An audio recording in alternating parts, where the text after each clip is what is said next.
আসসালামু আলাইকুম। আমি এখন কলার থুর দিয়ে বড়া বানাবো বা পোড়া যেটাকে বলে। এটার মধ্যে আমি পেঁয়াজ কাঁচামরিচ, এই যে পেঁয়াজ কাঁচামরিচগুলো একটু কষলায়া দিয়ে দিব। এই যে বেশি করে পেঁয়াজ কাঁচামরিচ দিলাম। আর দিব পুদিনা পাতা।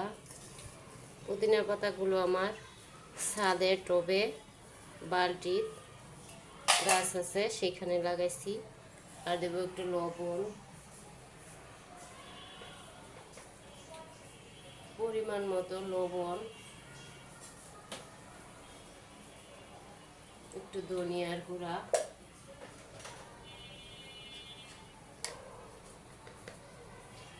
একটু মরিচের গুঁড়া আর একটু হলুদের গুঁড়া। হলুদের গুঁড়া আমি বেশি দিব না। আর দেব চাউলের গুঁড়া, যে শুধু চাউলের গুঁড়া দেব, সাদা চাউলের গুঁড়া।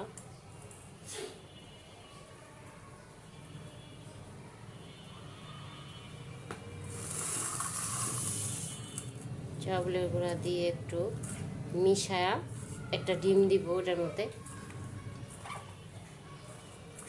মশলাগুলো একটু মিশায় নিছি।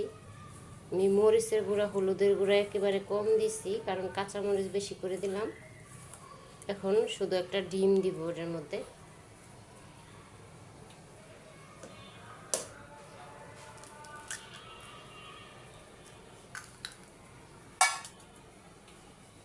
এখন ডিম দিয়ে এটা একটু ভালো করে মাখায়া এটা খালি বড়ার মতো, ডাউলের বড়ার মতো ভাজবো এটা।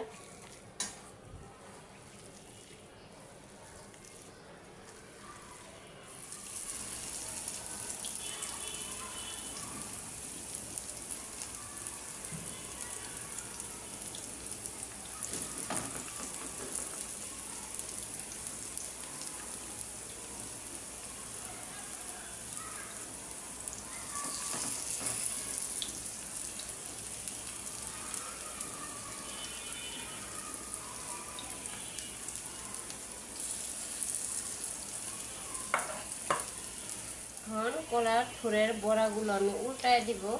এই যে দেখেন আমি সুন্দর করে উল্টায় দিতেছি। এটা খেতে অনেক মজা লাগে।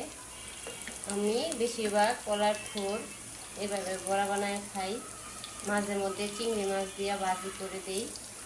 এই কলার থুরটা আমার জমির মধ্যে কলা গাছ আছে, সেইখান থেকে থুর আনছে। এটা আমি বাজার থেকে কিনে আনি নাই। আমার এক জায়গায় একটু জমি আছে, এই জমির মধ্যে কলা গাছ আছে, এই কলা গাছের থেকে থুরটা নিয়ে আসছে। এই যে আমি উল্টায় দিচ্ছি, দেখেন কত সুন্দর সুন্দর আসছে কালার। এখন উঠায় পাকোড়াগুলো এখন আমি উঠায় লাগবো।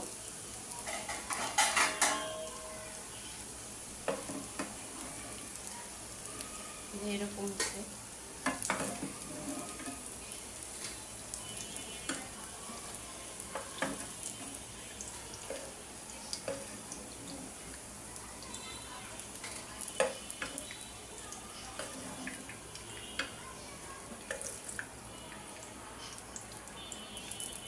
যে এরকম কালার আছে।